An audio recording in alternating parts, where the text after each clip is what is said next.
Hello aspirants, कैसे हैं आप सब। आज हम यहाँ पे न्यू चैप्टर स्टार्ट करेंगे और हमारा चैप्टर का नाम है आज पोस्ट गुप्ता पीरियड।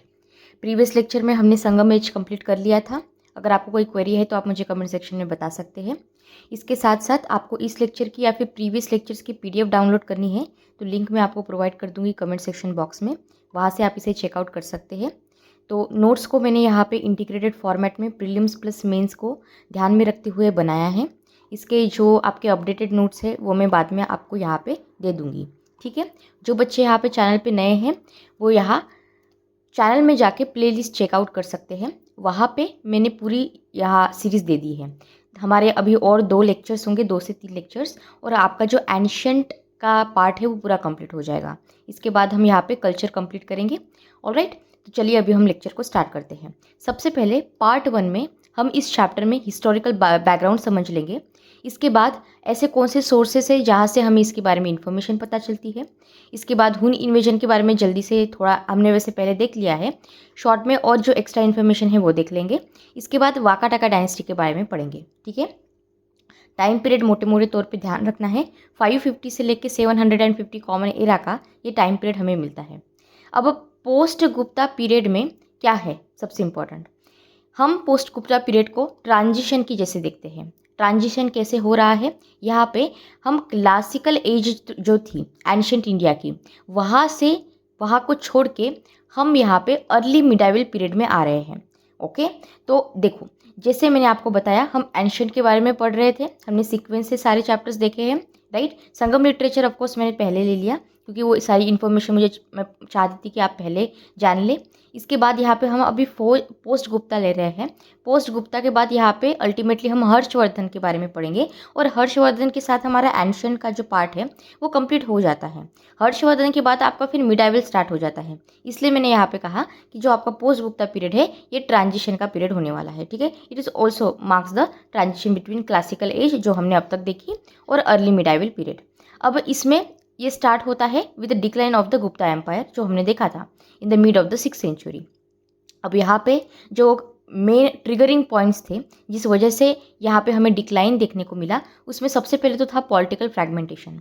जब भी हम कोई बड़ा सा एम्पायर देखते हैं उसके डिक्लाइन के लिए ये एक one of the main reason होता ही है वैसे भी, राइट। सो पॉलिटिकल फ्रैगमेंटेशन, और इसके बाद जो पावरफुल रीजनल किंगडम्स थे इनका राइज हुआ था, और कोई भी ऐसा एक सिंगल एम्पायर नहीं था जो यहाँ पे गुप्ता के बाद इमीडिएटली उन्हें रिप्लेस कर सके या फिर सक्सीड कर सके। तो ये यहाँ पे कंडीशन बन रही थी। अल्टीमेटली ग्रेजुअली स्लोली यहाँ पे फाइनली हर्षवर्धन आते हैं। हर्षवर्धन बहुत बड़े किंग है ऐसा आप कह सकते हो। इनका टाइम पीरियड 606 से लेके 647 का कॉमन एरा का टाइम पीरियड है। इन्होंने यहाँ पे पूरे नॉर्थ इंडिया को प्रिटी मच यूनाइट कर दिया था फॉर अ ब्रीफ पीरियड, और इनकी अपनी ही एक इम्पॉर्टेंस है जो मैं आपको अभी लेक्चर के बाद में बताऊंगी। अब इस पीरियड ने कुछ चीज़ें विटनेस की है, जैसे यहाँ पे रीजनल डायनेस्टी का राइज हुआ है, हमें ग्रोथ ऑफ फ्यूडलिज्म दिखता ही है जो हमने गुप्ता पीरियड में भी देखा था, राइट। आपको याद हो तो कंटिन्यूटी में। इसके बाद यहाँ पे लैंड ग्रांट्स का एक्सपेंशन भी हमने देखा था। कंसोलिडेशन ऑफ रीजनल कल्चर्स हो रहा है। टेम्पल आर्किटेक्चर फ्लरिश हो रहा है। ऑफ कोर्स जब हम यहाँ पे आर्ट एंड कल्चर देखेंगे और टेम्पल आर्किटेक्चर को पढ़ेंगे उसमें आप ये सारी चीज़ें देखने वाले हैं। और इसके साथ साथ यहाँ पे एजुकेशन का भी डेवलपमेंट हो रहा है, लिटरेचर और ट्रेड तो है ही। ओके, अब चलिए हम टाइमलाइन देख लेते हैं जिससे कि चीज़ें और अच्छे से क्लियर हो जाए। तो देखिए सबसे पहले तो 320 से लेके 550 का कॉमन एरा का जो टाइम पीरियड है इसमें हमने गुप्ता एम्पायर को देखा था, उनका डिक्लाइन भी हमने देखा है। इसके बाद 250 से लेके 500 कॉमन एरा का जो टाइम पीरियड है तो ये यहाँ पे कुछ ब्रीफ पीरियड के लिए वाका टकाज इनके साथ पैरेलल रहे हैं। तो यहाँ 250 से 500 तक वाका टका थे, ये याद रखना है। इसके बाद मिड 6th सेंचुरी में हमने यहाँ पे डिक्लाइन देखा था गुप्ता का। इसके बाद 6th सेंचुरी में फाइनली हम देखते हैं rise of the latter Gupta's, और लैटर गुप्ताज में हमने इंपॉर्टेंट किंग्स भी देखे थे अगर आपको याद हो। अब इसमें हम आज मोखारिस के बारे में पढ़ेंगे और पुष्यभूतिस। इसके बाद 606 से लेकर 647 कॉमन एरा तक हम हर्षवर्धन के बारे में पढ़ने वाले हैं, और इसके बाद 647 कॉमन एरा में हम देखेंगे rise of the regional kingdom, और इसके साथ जो आपका एंशिएंट का पार्ट है वो कंप्लीट हो जाएगा। अब पॉलिटिकल सिचुएशन कैसी थी जैसे ही गुप्ता का डिक्लाइन हो गया वो देख लेते हैं। जैसे ही गुप्ता अथॉरिटी का कोलैप्स हो जाता है उस रीजन में बहुत सारे फ्रैगमेंट्स बन जाते हैं। बहुत सारे फ्रैगमेंटेशंस के साथ बहुत सारे रीजनल किंगडम्स बन जाते हैं। अब ये कौन से फ्रैगमेंटेशंस है ये हम समझते हैं। देखिए यहाँ पे फ्रैगमेंटेशन मतलब मैंने रीजन में इसे बनाया है और मेजर किंगडम्स कौन से थे उस रीजन में वो हमें देखना है। तो फ्रैगमेंटेशन में सबसे पहले नॉर्थ इंडिया में हमें देखना है लैटर गुप्तास, जो मगध के एरियाज़ में हमें मोटे मोटे तौर पे दिखते हैं। मौखारिस के बारे में हम पढ़ने वाले हैं, तो इनका मेन जो रीजन है वो है कन्नौज का रीजन। अभी आपको कन्नौज के ऊपर थोड़ा सा ध्यान देना है, क्योंकि जब हम मिडाइवल इंडिया में एंट्री करेंगे तब आपको वहाँ पे ट्राइपार्टाइट स्ट्रगल पढ़ने को मिलेंगी। उसमें आपका जो कन्नौज का रीजन होगा वो इम्पॉर्टेंट बनेगा, पर उसका जो बेस है वो यहाँ से ही शुरुआत हो रहा है। कहीं ना कहीं पे कन्नौज आ गया है, ऐसा आप थोड़ा सा अपने बैकग्राउंड में ध्यान में रखिए। इसके बाद पुष्यभूति और वर्धन डायनेस्टी, जिसे हम यहाँ पे थानेसर कहेंगे। Thanesar was the clan, Pushyabhuti dynasty से थे, जो हर्षवर्धन के बारे में हम पढ़ेंगे ना, तो ये थानेसर पुष्यभूति डायनेस्टी से ही है, या फिर आप इनको वर्धन भी कह सकते हैं। इसके बाद गौड़ा, जो कि बंगाल के रीजन में होंगे। कामरूपा, जो इनके बारे में मैंने आपको पहले प्रीवियस लेक्चर में भी इंट्रोड्यूस कर दिया था, ये आसाम के रीजन में आपको मिलेंगे। और फिर ये है कालाचुरीस। ठीक है, इस तरह से आपको नॉर्थ इंडिया में फ्रैगमेंटेशन मिलेगा और मेजर किंगडम्स यहाँ पे अच्छे से याद रखने हैं इस टाइम पीरियड में।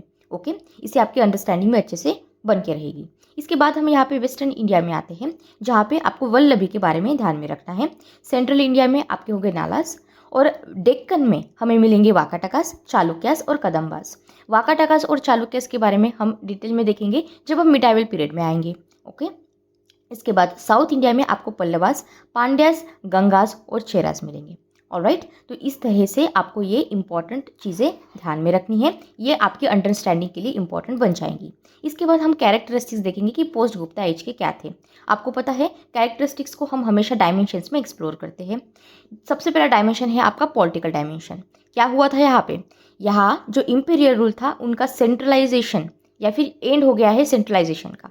इसके साथ जैसे ही सेंटर यहाँ पे वीक हो जाता है, ये रूल ही है और हमने बार बार हिस्ट्री में इसे होते हुए देखा है। जब भी यहाँ पे सेंटर कमज़ोर हो जाता है तब रीजनल किंगडम्स का राइज दिखता है। इसके साथ यहाँ पे फ्रिक्वेंट वॉर होगी, अगर रीजन्स यहाँ पे है, रीजनल किंगडम्स हो रही है। इसके साथ बहुत सारे इंटरनल कन्फ्लिक्ट्स हो रहे हैं, आउटसाइड भी इंस्टेबिलिटी हमें दिख रही है, पॉलिटिकल इंस्टेबिलिटी दिख रही है, तो ऑफकोर्स यहाँ पे फ्रिक्वेंट वॉर्स होंगे सुप्रीमेसी के लिए। इसके साथ इस टाइम पीरियड में कन्नौज का इंपॉर्टेंस बढ़ने वाला है और कन्नौज के ऊपर आगे भी बहुत सारे झगड़े होने वाले हैं, जो हम ऑफकोर्स मिडाइवल इंडिया में देखेंगे। इसके बाद हमें दिखता है इकोनॉमिक डायमेंशन, जिसमें लैंड ग्रांट्स यानी कि फ्यूडलिज्म का कंसेप्ट मैंने आपको समझाया था यहाँ पे।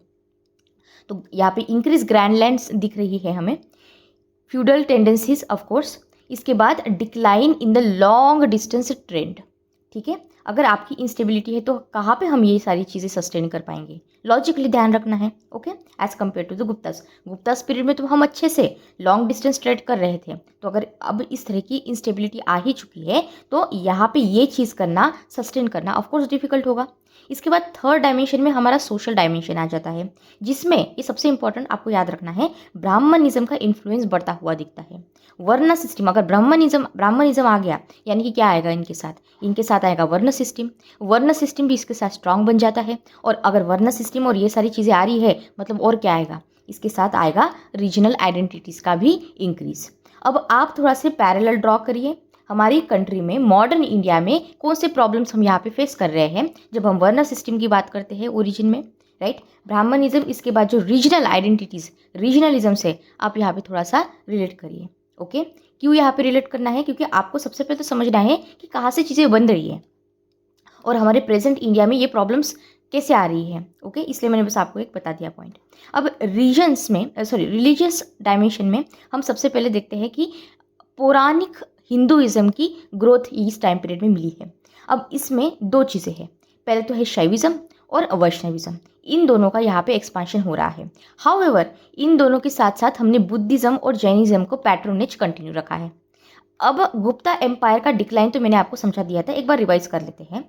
वीक सक्सेसर्स है, राइट, लैटर गुप्तास के बाद वीक सक्सेसर है, इनके पास कोई प्रॉपर मिलिट्री तो थी नहीं, एडमिनिस्ट्रेटिव एबिलिटी तो थी नहीं, है ना। तो जैसे हमने स्टार्टिंग में देखा था गुप्ता में समुद्रगुप्ता के अचीवमेंट्स देखे थे, चंद्रगुप्ता सेकंड के अचीवमेंट देखे थे। लास्ट में जब हमने लैटर गुप्ता के बारे में पढ़ा तो ऐसे तो कुछ हमें दिखा नहीं, राइट। इसके बाद हुन इन्वेजन्स है। हुन इन्वेजन्स तो कंटिन्यू कर ही रहे थे, इस वजह से एम्पायर और ज़्यादा वीक होते रहा। एनॉर्मस मिलिट्री एक्सपेंडिचर हो रहा है तो ऑफकोर्स स्टेट के रिसोर्सेज कम होंगे। तो इस तरह से ही हुन इन्वेजन ने इकोनॉमी को वीक किया, और जैसे ही इकोनॉमी किसी की वीक हो जाती है तो ऑफ कोर्स उस एम्पायर का डिक्लाइन तय है, और हमने ये बार बार होते हुए देखा है हमारी हिस्ट्री में। इसके बाद प्रोविंशियल इंडिपेंडेंस है। गवर्नर्स यहाँ पे स्ट्रांग बनिए, क्योंकि सेंटर आपका वीक हो गया ना। सेंटर क्यों वीक हो गया, आप इन दोनों को प्लस करो, इन दोनों को मिला के यहाँ पे सेंटर वीक हो चुका है। अगर सेंटर वीक हुआ है तो प्रोविंशियल इंडिपेंडेंस बढ़ेगा, और उसके वजह से सेंटर वीक होगा। तो गवर्नर्स यहाँ पे ऑटोनॉमस बन रहे हैं। लोकल रूलर्स अपने आप के लिए इंडिपेंडेंट किंगडम्स को बना रहे हैं। इसके बाद सेंट्रल अथॉरिटी का क्या होगा, फाइनली डिक्लाइन हो जाएगा, वीक एडमिनिस्ट्रेशन आएगा। और जो रॉयल कंट्रोल था डिस्टेंस प्रोविंसेस के ऊपर, मैंने बताया था आपको जब हम गुप्तास के बारे में भी पढ़ रहे थे, उन्होंने बहुत सारी चीज़ें एक्सपांड की थी, राइट, एक्सपांशन किया था। और मैंने आपको बताया भी था कि आगे वाले जो रूलर्स आए थे उस इतने बड़े किंगडम को सस्टेन करना अपने आप में ही बहुत बड़ी अचीवमेंट है, बात है, राइट। वही यहाँ पे देखा गया, डिक्लाइन हो रहा है सेंट्रल अथॉरिटी का। आप डिस्टेंस प्रोविंसेस का ध्यान कैसे रखोगे, राइट, वीक एडमिनिस्ट्रेशन, तो ये ध्यान में रखना है। लैंड ग्रांट्स के बारे में इसमें एक्स्ट्रा पॉइंट ये है कि अगर आप किसी को लैंड ग्रांट कर रहे हो लार्ज स्केल पे, और उसके ऊपर आप टैक्स भी नहीं ले रहे हो, तो आपको रेवेन्यू आएगा कैसे।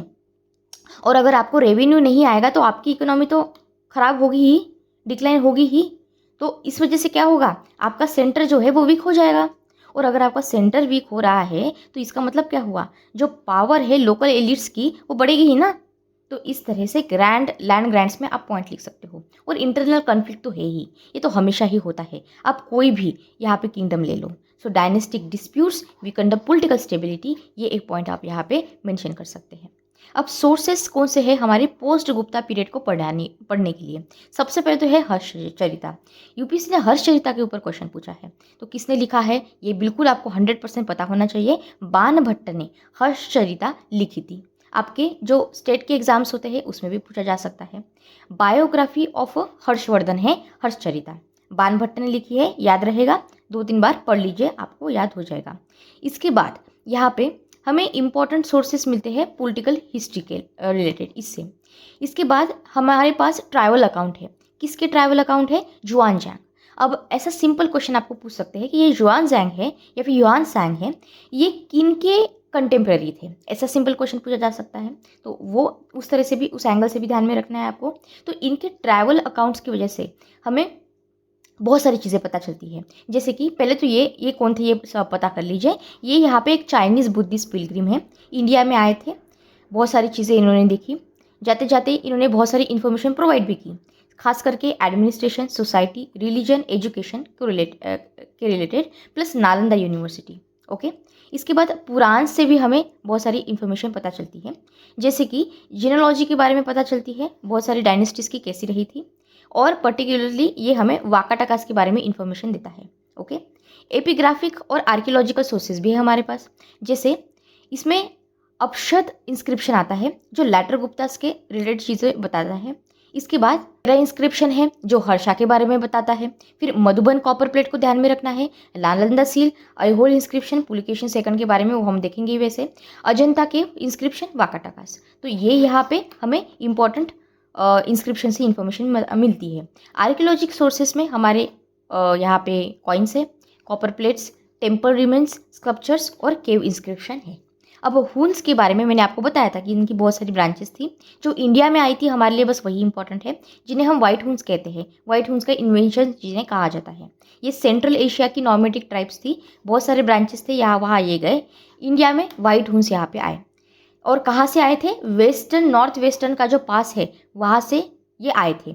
इंपॉर्टेंट हुन रूलर्स में हमने 2 देखे थे। पहले तो हमने तोरामन के बारे में पढ़ा था, अगर आपको याद है, और मिहिर कुल के बारे में। कौन से रीजन्स थे उनके पास, पहले तो पंजाब, राजस्थान, वेस्टर्न उत्तर प्रदेश का पार्ट, और सेंट्रल इंडिया और मालवा का रीजन। ये यहाँ पे मोटे तौर पे चीज़ें याद रखनी है।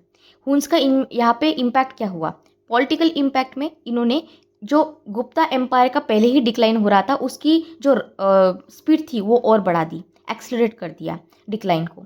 इसके साथ साथ जो गुप्ता की अथॉरिटी थी नॉर्थ वेस्टर्न इंडिया में जो हमने देखी थी, उसे भी यहाँ पे डिस्ट्रॉय कर दिया। और इसके साथ साथ हमारा जो गुप्ता एम्पायर का सेंटर था वो बन गया कमज़ोर। जैसे ही हमारा गुप्ता एम्पायर सेंटर में कमज़ोर बन गया, उसके साथ यहाँ पे रीजनल किंगडम का राइज स्टार्ट हो गया। तो इन्होंने यहाँ पे इन चीज़ों को एनकरेज किया है। तो हुन इन्वेजन का ये पॉलिटिकल इम्पैक्ट हमको मिलता है। सेकंड, इकोनॉमिक इम्पैक्ट की वजह से, ये तो मैंने आपको बहुत बार बताया है कि ट्रेड रूट्स डिस्टर्ब हो गए, एग्रीकल्चर प्रोडक्टिविटी कम हो गई थी और इस वजह से यहाँ पे डिस्ट्रक्शन हुआ। एडमिनिस्ट्रेटिव में यहाँ पे सेंट्रल एडमिनिस्ट्रेशन के बारे में आपको मेंशन करना है कि ये वीक हो गया था इनकी वजह से। और फिर यहाँ पे ऑटोनॉमस रूलर का राइज हुआ है। सोशल में हमें ग्रेजुअल एसिमिलेशन मिलता है हुनास का, ठीक है। इन्होंने अपने आप को सेपरेटली एस्टैब्लिश करने की कोशिश नहीं की है। जैसे हम ब्रिटिशर्स के बारे में देखते हैं, अपने आप को सुपीरियर दिखाते हैं, ये सारी चीज़ें यहाँ पे नहीं दिखती है हमें। आई होप यही वाला फैक्ट जो है आप अप्रिशिएट करेंगे। यहाँ पे जो हुन्स है ये यहाँ पे अपने आप को एसिमिलेट कर लेते हैं इंडियन सोसाइटी में। और कुछ रूलिंग फैमिलीज हैं, बाद में ये फॉरेन एंसेस्ट्री को भी क्लेम करते हैं, वो अलग बात है। इसके बाद यहाँ पे डिफीट देखते हैं हम हुन्स का, जिसमें सबसे इंपॉर्टेंट नाम आता है स्कंदगुप्त का, जिन्होंने सक्सेसफुली फर्स्ट हुन इन्वेजन को यहाँ पे रेजिस्ट किया था। बाद में कुछ टेम्पररी रूल आता है तोरामन और मीरकुला के बाद, ये हमने भी देखा था प्रीवियस लेक्चर में जब हम डिक्लाइन देख रहे थे गुप्तास का। और फाइनली ये डिफीट होते हैं, यहाँ पे अलायंस होती है। किस किस की अलायंस थी, इसमें सबसे इंपॉर्टेंट जो नाम है ये अशोधर्मन का है। यशोधर्मन के बारे में भी हमने पढ़ा था। अब आई होप आपकी जो ये रिवीजन है ये कंप्लीट हो चुकी है। अब हम फाइनली स्टार्ट करते हैं वाकाटाका डायनेस्टी से। वाकाटाका डायनेस्टी में टाइम पीरियड याद रखना है 250 से लेके 500 कॉमन एरा का इनका टाइम पीरियड रहा है। वाकाटकास सबसे इम्पॉर्टेंट कंटेम्प्रेरी डायनेस्टीज है गुप्तास की, ऐसा कह सकते हो। इन्होंने डेक्कन के रीजन में मोटे मोटे तौर पे यहाँ ये रहे थे। तो जब भी वाकाटकास ध्यान में आए तब याद रखना है कि ये डेक्कन के रीजन में रहे थे और इन्होंने सातवाहनास को सक्सीड किया था। ओके, इनके साथ साथ इन्होंने पॉलिटिकल और मैट्रिमोनियल रिलेशंस भी मेंटेन किए हैं गुप्तास के साथ। और इसके साथ इन्होंने अब देखो, हम अजंता केव्स के बारे में सेपरेटली पढ़ेंगे, लेकिन याद रखना है इनका बहुत इंपॉर्टेंट रोल है when it comes to the development of the Ajanta caves. इनमें ये ब्राह्मण्स थे। एग्जैक्ट प्लेस ओरिजिन का पता नहीं है, हिस्टोरियंस डिफरेंट ओपिनियन रखते हैं, कब कुछ नॉर्थ और साउथ वर्सेस ऐसे चलते रहता है। ये पुराण्स में हमें थोड़ी बहुत इन्फॉर्मेशन पता चलती है, वहाँ से हमें पता चला है। इन्होंने इंस्क्रिप्शंस इशू किए हैं संस्कृत और प्राकृत में, और जो बहुत सारे इंस्क्रिप्शंस हैं हमें ये साउथ में मिलते हैं, साउथ ऑफ नर्मदा में, ठीक है, उस रीजन में। टेरिटरी की अगर हम बात करें तो अप्रॉक्सीमेटली आप जो हमारा सदर्न मालवा का रीजन है, गुजरात में नॉर्थ का रीजन, और तुंगभद्रा रिवर जो है साउथ में उसके अराउंड का रीजन, और अरेबियन सी का वेस्ट, और छत्तीसगढ़ रीजन, ऐसे आप मोटे मोटे तौर पे याद रख सकते हो कि यहाँ पे इस टाइम पीरियड में यहाँ ये रहे होंगे। अब अगर हम इम्पोर्टेंस की बात करें वाकाटकास की, तो इन्होंने अपने किंगडम को स्ट्रांग बनाया था डेक्कन में। तो डेक्कन में ही मोस्टली ये बहुत इनकी स्ट्रांग होल्ड थी। इनके जो पॉलिटिकल काउंटर पार्ट्स थे उसमें आते थे गुप्तास ऑफ साउथ इंडिया। यहाँ पे सक्सेसर है ये सातवाहनास के, ये याद रखना है। सिंपली अगर आपको ये नहीं पता है कि सातवाहनास कब आए थे और वाकाटकास कब आए थे, लेकिन आपको ये भी फैक्ट पता है कि ये इनके बाद सातवाहनास के सक्सेसर्स है, तो भी आपकी हेल्प हो जाएगी। इन्होंने यहाँ पे ब्राह्मणिकल रिलीजन को एनकरेज किया, आर्ट को पैट्रोनाइज किया है इन्होंने। आर्ट एंड कल्चर में तो हम वैसे सेपरेटली देखेंगे ही। लिटरेचर और टेम्पल आर्किटेक्चर में भी इनका कंट्रीब्यूशन है। यहाँ पे इंपॉर्टेंट रूलर्स देख लेते हैं वाकाटाका डायनेस्टी के कौन से हैं। यहाँ पे मैंने ओवरव्यू दे दिया है टेबल के फॉर्मेट में, जिससे आपको आसानी हो जाए समझने में। सबसे पहले जो रूलर आते हैं उनका नाम है विंध्य शक्ति। विंध्य शक्ति यहाँ पे वाकाटाका डायनेस्टी के है फाउंडर। तो ऐसे याद रखिए कि वाकाटाका डायनेस्टी की स्पेलिंग स्टार्ट होती है वी से, और इनके जो फाउंडर है इनका नाम भी यहाँ पे वी से स्टार्ट हो रहा है। और इन्होंने बहुत शक्ति लगा के यहाँ पे विंध्य जो वाकाटाका डायनेस्टी है उनको उसका फाउंडेशन बनाया है। तो इस तरह से विंध्य शक्ति आपको याद हो जाएगा। इसके बाद यहाँ पे आता है प्रवर सेना फर्स्ट, और यहाँ पे सेकंड भी आएंगे, तो याद रखना है इन्होंने क्या किया, he is the greatest ruler, early ruler. इसके बाद यहाँ पे रुद्रसेना फर्स्ट आएंगे, जिन्होंने किंगडम को एक्सपांड किया था। इसके बाद रुद्रसेना सेकंड आएंगे, जिन्होंने मैट्रिमोनियल अलायंसेस के साथ यहाँ पे एक्सपांशन किया है, जिसमें सबसे पहले तो इन्होंने गुप्ता प्रिंसेस प्रभावती गुप्ता के साथ मैरिज की थी। इसके बाद यहाँ पे प्रवर सेना सेकंड आएंगे, जिन्होंने लिटरेचर को पैट्रोनेज दिया है, और हरिसेन जो है ये लास्ट ग्रेट रूलर रहे हैं, patron of the Ajanta caves. Okay, अब सबसे पहले हम स्टार्ट करते हैं विंध्य शक्ति से, जिनका टाइम पीरियड है 250 से लेके 270 कॉमन एरा का। ये फाउंडर रहे हैं इस डायनेस्टी के, और ये तो मैंने आपको पहले ही बताया है। अब हमें इनके बारे में इंफॉर्मेशन पता चलती है अजंता केव इंस्क्रिप्शन से। यहाँ पे इनको डिस्क्राइब किया गया है as a banner of the standard bearer, ठीक है, वाकाटाका फैमिली के। और इनको यहाँ पे एक वर्ड से आइडेंटिफाई किया जाता है, द्विजा, ठीक है, यानी कि ब्राह्मण। तो इस तरह से वाकाटाका, इनके बारे में यही इंपॉर्टेंट चीज़ें हैं। इसके बाद यहाँ पे आते हैं प्रवर सेना फर्स्ट, जिनका टाइम पीरियड रहा है 270 से लेके 330 कॉमन एरा का। ये पहले ग्रेट एम्परर रहे हैं इस डायनेस्टी के, और ये जो हमारी विंध्य शक्ति है, जो 20 साल तक यहाँ पे जिन्होंने काम किया था, तो इनके ये सक्सेसर रहे हैं, सन थे ये। ओके, अचीवमेंट्स में चीज़ें याद रखनी है कि इन्होंने कुछ टाइटल्स अज्यूम किए हैं, जैसे कि इन्होंने अपने आप को सम्राट कहा, ओके, धर्मराजाधिराज, हरितिगुप्त पुत्रा, ये सारे नाम इन्होंने अपने आप को दिए। इसके बाद इन्होंने अपने किंगडम को यहाँ पे एक्सपांड किया है, और जो डेक्कन का एरिया है इसे आपको याद रखना है। So large part of a Deccan यहाँ पे ये थे। सैक्रिफाइसेस में मेनली यहाँ पे 2 इंपॉर्टेंट वैदिक सैक्रिफाइसेस इन्होंने परफॉर्म किए, जिसमें सबसे पहले तो आता है अश्वमेधा और दूसरा वाजपेय। ओके, जो हमने वैदिक एज में दोनों के बारे में भी डिटेल में पढ़ा है। कैंपेन्स इन्होंने की थी, जैसे कि नलास के अगेंस्ट, ठीक है। तो कौन से किंग है, तो इनके बारे में आपको नाम याद रखना है। को पता है कि पुराण से हमें सारी इन्फॉर्मेशन यहाँ पे मिली है, मोस्ट ऑफ द इन्फॉर्मेशन। तो इसमें ये दिया गया है कि इनके 4 बेटे थे, और बाद में किंगडम में बहुत सारी ब्रांचेस बन गई इनके बाद, ठीक है, divided into the branches. Matrimonial alliances के बारे में मैंने आपको बताया। One of the most significant event जो है वाकाटाका हिस्ट्री में, वो है marriage alliance with the Guptas. Okay, तो यहाँ पे रुद्र सेकंड ने मैरिज की थी प्रभावती गुप्ता के साथ। तो ये कंटेम्प्रेरी रहे हैं दोनों भी। तो ये पहले तो याद रखना है आपको, प्रभावती गुप्ता के साथ मैरिज की थी इन्होंने, गुप्तास के साथ अच्छे रिलेशंस बनाए हैं, ठीक है। तो ये कौन थी वैसे प्रभावती गुप्ता? ये चंद्रगुप्ता सेकंड जो है, जिनका हमने विक्रमादित्य कहा था, याद है आपको, इनकी बेटी थी। वैसे हमने वहाँ पे वो देखा था फैक्ट। इसके बाद रुद्रसेना सेकंड की डेथ हो जाती है, और फिर फाइनली प्रभावती गुप्ता यहाँ पे रेजेंट की जैसे काम करती है फॉर द माइनर सन्स। और इस वजह से यहाँ पे जो गुप्ता का इन्फ्लुएंस था डेक्कन के रीजन में मजबूत बन गया था, और इन्होंने क्लोज पॉलिटिकल और कल्चरल टाइज को प्रमोट किया था बिटवीन द 2 डायनेस्टीज। तो ये इसका एक इंपॉर्टेंस है। इसके बाद यहाँ पे हम देखते हैं पार्ट टू में हमारा मेन फोकस होगा लैटर गुप्तास के ऊपर, मौखारीज पुष्यभूतिस के ऊपर, पुष्यभूति वर्धन डायनेस्टी, ठीक है। इसमें सबसे पहले तो लैटर गुप्तास हम देख लेते हैं, जिनको हम मगध गुप्तास भी कह सकते हैं। लैटर गुप्तास ने मगध के रीजन में यहाँ पे रूल किया है after the decline of the imperial Guptas. Imperial Guptas के बारे में मैंने आपको बताया था। पीरियड कौन सा है? मिड 6th सेंचुरी से लेके late 7th century common era तक हमें ये दिखते हैं। कैपिटल यहाँ पे मगध रही है, बिहार का आप रीजन थोड़ा सा पकड़ सकते हो, okay. And they were not directly the successor of the imperial Guptas, ये पॉइंट आपको याद रखना है। इन्होंने अपने आप को अडॉप्ट किया था, ये नाम अपने आप को दिया था गुप्ता का, ओके। के बारे में हमें पता चलता है अपशद इंस्क्रिप्शन से, गया में है ये, कॉपर प्लेट ग्रैंड से, ओके। तो ये पॉइंट आपको याद रखना है। इंपॉर्टेंट रूलर्स देख लेते हैं इस टाइम पीरियड में कौन से हुए हैं। यहाँ पे है रूलर्स, और इनकी है इंपॉर्टेंस, वन वर्ड एसोसिएशन से बस याद करना है और आगे बढ़ना है। जैसे सबसे पहले तो कृष्णगुप्ता इंपॉर्टेंट बन जाएंगे, क्योंकि इन्होंने तो फाउंड किया था इस डायनेस्टी को। इसके बाद यहाँ पे आएंगे हर्षगुप्ता, जिन्होंने यहाँ पे हुन्स के साथ फाइट की थी। तो हर्ष से एच और हुन्स ऐसे याद रख सकते हो। फिर जीवित गुप्ता फर्स्ट है, जिन्होंने अपनी पावर को एक्सपांड किया और लिच्छवीज और गौडास के साथ फाइट की। इसके बाद कुमार गुप्ता आएंगे, जिन्होंने मौखारीज को डिफीट किया था। रूलर कौन से है? ईशान वर्मन, जिनको डिफीट किया है। बाद यहाँ पे दामोदर गुप्ता आते हैं। दामोदर गुप्त को यहाँ पे डिफीट कर दिया और मार दिया था शवर वर्मन ने, ठीक है। ये भी मौखारिस के ही किंग थे। तो ये डिफीट हुए हैं, और इन्होंने डिफीट किया था ईशान वर्मन को।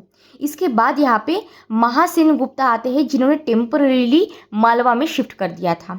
फिर जो माधव गुप्त है, इन्होंने मगध के रीजन के ऊपर फिर से अपना कंट्रोल रिस्टोर किया। और फाइनली आदित्य सेन है, जो कि हमारे लैटर गुप्तास के एक one of the greater rulers रहे हैं। अब पॉलिटिकल हिस्ट्री और कन्फ्लिक्ट्स देख लेते हैं। लैटर गुप्तास ने अपने आप को मगध के रीजन में एस्टैब्लिश किया है, ये हमने देख लिया है। पर इसके साथ साथ इन्होंने बहुत सारी मैट्रिमोनियल अलायंसेस में भी अपने आप को एंगेज किया था। पर यहाँ पे बहुत सारे कन्फ्लिक्ट्स हमको दिखते हैं। सबसे पहले तो कन्फ्लिक्ट मैंने आपको बता दिया है अभी टेबल में, कि हुन्स के साथ हुआ था। इसमें सबसे पहले तो नाम याद रखना है हर्षगुप्ता से। तो हर्षगुप्ता का एच और हुंस का एच ऐसे याद रखिए कि हर्षगुप्ता ने हुंस के साथ फाइट की थी। इसके बाद लिच्छवीस और गौड़ा जाएंगे, जहाँ पे जो जीवित गुप्ता फर्स्ट है, इन्होंने कैंपेन की है, दोनों के भी अगेंस्ट यहाँ पे इन्होंने कैंपेन की थी। इसके बाद मौखारिस में तो सबसे पहले हमने देखा ही ऊपर कि प्रोलॉन्ग कन्फ्लिक्ट रहा है इनका सबसे लंबा। इसके साथ साथ कुमारगुप्त ने ईशान वर्मन को डिफीट कर दिया। अपशद जो इंस्क्रिप्शन है वहां से हमें यह पता चलता है। इसके बाद जो दामोदर गुप्त है ये डिफीट हो गए थे और इनको मार भी दिया था शर्ववर्मन ने, ठीक है। और इस वजह से यहाँ पे मगध का कुछ पार्ट है जो ये हार जाते हैं। इसके बाद यहाँ पे आदित्य सेन है। Aditya Sen most powerful ruler है। इन्होंने गुप्ता प्रेस्टीज को यहाँ पे मगध रीजन में रिस्टोर किया है और अपनी अथॉरिटी को एक्सटेंड किया है over the large part of the eastern India particularly. इनका जो रेन है यहाँ पे हम इंस्क्रिप्शन से पता कर सकते हैं 672 कॉमन एरा का टाइम पीरियड रहा होगा इनका। डिक्लाइन में ये है कि इन्होंने सबसे पहले तो मैं आपको ऊपर बताया कि बहुत सारे वॉर्स लड़े हैं, कंटिन्यूस वॉर्स होते रहे। इसके साथ इनके टाइम पीरियड में हम देखते हैं गौड़ा रीजन जो है, गौड़ा किंगडम जो है, जो कि हमें बंगाल के रीजन में दिखता है, इनका राइज हो रहा है। और इसके साथ साथ जो रीजनल स्टेट्स है यहाँ पे इनका भी एक्सपांशन हो रहा है, ये भी मजबूत बनते जा रहे हैं। वर्मन है, इन्होंने सबड्यू कर दिया था। यशोवर्मन कन्नौज के हैं, ये हम प्रीवियस लेक्चर में देख चुके हैं और इनकी इंपॉर्टेंस भी देख चुके हैं। सिग्निफिकेंस में इन्होंने यहाँ पे गुप्ता ट्रेडिशन को ईस्टर्न इंडिया में प्रिजर्व किया है। ये यहाँ पे ट्रांजिशनल डायनेस्टी के जैसे एक्ट करते हैं between the imperial Guptas and Harshas. और यहाँ पे इनकी जो राइवलरी है ये रही है मौखारिस के साथ, जिन्होंने यहाँ पे नॉर्थ इंडिया की पॉलिटिक्स को शेप किया था before coming of Harsha. Harsha में हम इंपॉर्टेंट चीज़ें तो देखेंगे ही, तो इससे पहले ये चीज़ हुई है, ये इनका सिग्निफिकेंस है। इसके बाद फाइनली यहाँ पे मौखारी डायनेस्टी आती है। इसमें सबसे पहले ये याद रखना है, it emerge as one of the most important power in a north India. कब का इनका टाइम पीरियड है? जो लेट 5th सेंचुरी का टाइम पीरियड या फिर जो अर्ली 6th सेंचुरी का टाइम पीरियड है, वहाँ पे उसके साथ, उस टाइम पीरियड के साथ आप मौखारी डायनेस्टी को एसोसिएट कर सकते हो। कैपिटल इनकी थी कन्नौज, ठीक है। इनिशियली ये गुप्तास के फ्यूडेटरीज थे, बाद में इन्होंने अपना इंडिपेंडेंट किंगडम उससे निकाल लिया और क्रूशियल रोल यहाँ पे प्ले किया है, okay, in the rise of the Harshvardhan. बाद में यहाँ पे कुछ सोर्सेस है जिससे हमें इनके बारे में इंफॉर्मेशन पता चलती है, जैसे कि कुछ पतंजलि के रिसोर्सेस है, रेफरेंसेस है, जिससे हमें इनके बारे में पता चलता है। हरिश्चरिता में तो इनके बारे में इंफॉर्मेशन दी ही है। इसके साथ साथ यहाँ पे हमारे पास असीर ग्रह कॉपर प्लेट है, जिससे इंफॉर्मेशन पता चलती है। नागार्जुनी इंस्क्रिप्शन है और अश्पद इंस्क्रिप्शन है। अब इम्पॉर्टेंट रूलर्स यहाँ पे देख लीजिए, यहाँ पे ये है इम्पॉर्टेंट रूलर्स और इनका इम्पोर्टेंस। इसमें सबसे पहले आते हैं हरिवर्मन, जो कि अर्ली रूलर रहे हैं। इसके बाद है आदित्य वर्मन, जिन्होंने अपनी अथॉरिटी को कंसोलिडेट किया। बाद ईश्वरवर्मन है, जिन्होंने अपने इन्फ्लुएंस को एक्सपांड किया। ईशान वर्मन जो है, इन्होंने इंडिपेंडेंस डिक्लेयर कर दिया था। सर्ववर्मन है, इन दोनों के बारे में वैसे हमने अभी ऊपर देखा है, he was the greatest ruler, one of the greatest ruler. और ग्रहवर्मन है, जो लास्ट इंपॉर्टेंट रूलर इस टाइम पीरियड में रहे हैं। सारे के सारे थोड़े ना इंपॉर्टेंट है, इसमें जो इंपॉर्टेंट रूलर्स है वो मैंने पहले ही आपको बता दिए हैं। तो यहाँ पे Ishan Varman first independent Maukhari ruler रहे हैं। इन्होंने कन्नौज को as a political centre establish किया था और ये हाउएवर कुमारगुप्त जो थे लैटर गुप्ता में, इनसे डिफीट हो गए थे।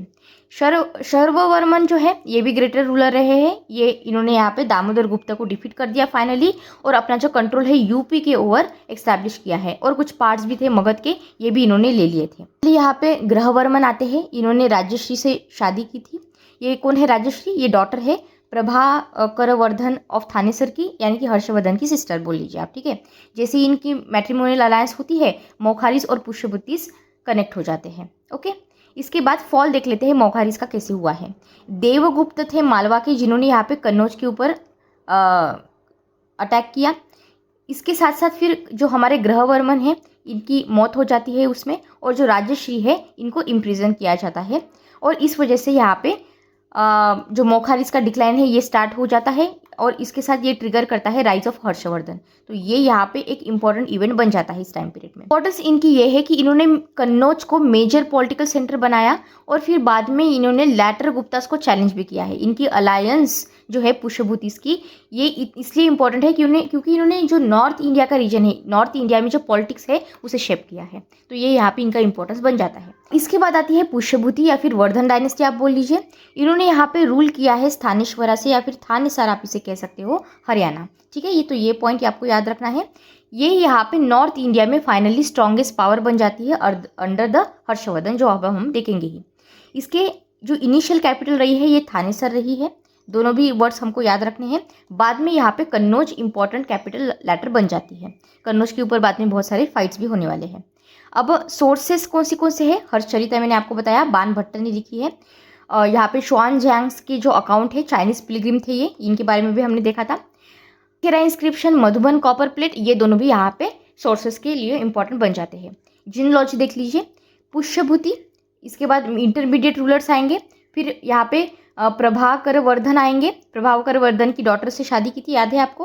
फिर प्रभाकर वर्धन की चिल्ड्रन आएंगे। यहाँ पे सबसे पहले तो राज्यवर्धन होंगे, हर्षवर्धन होंगे और राजश्री होंगे। तो ये मोटे मोटे तौर पे आपको याद रखना है। अब सबसे पहले हम प्रभाकर वर्धन के बारे में पढ़ लेते हैं। ये फर्स्ट इंपॉर्टेंट रूलर रहे हैं इस टाइम पीरियड में।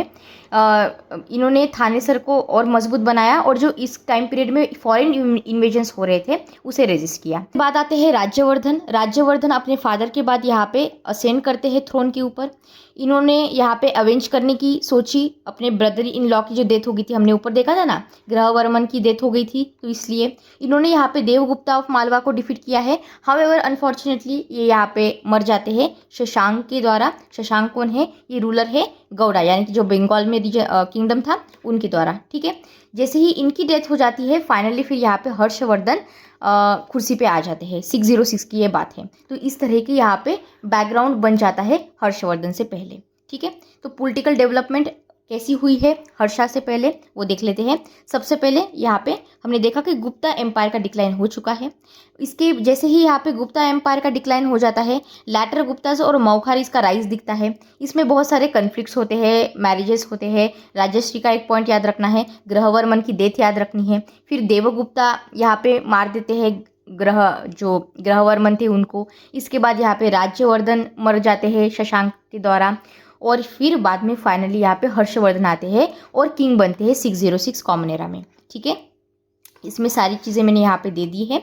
यहाँ पे पुष्यभूतिस की डायनेस्टी है, यहाँ पे थानेसर था, बाद में कन्नौज बन गया है। हर्षवर्धन यहाँ पे ग्रेटेस्ट रूलर रहेंगे। मौखारिज में कन्नौज एक कैपिटल याद रखनी है, और शर्ववर्मन ये ग्रेटेस्ट रूलर रहे हैं। और लैटर गुप्ताज में मगध तो है ही, और आदित्य सेन। ठीक है, तो ये पॉइंट्स हमें याद रखने हैं। इसके साथ साथ यहाँ पे हम कल स्टार्ट करेंगे फाइनली हर्षवर्धन के बारे में, और फाइनली जो पार्ट 4 है उसमें हम रिवाइज कर लेंगे सारी चीज़ों को। ठीक है, तब तक के लिए अच्छे से पढ़ाई करते रहिए without taking any kind of stress. अगर आपको कोई क्वेरी है तो आप मुझे कमेंट सेक्शन में बता सकते हो। I will try my best to solve it. तब तक के लिए thank you so much and God bless you all.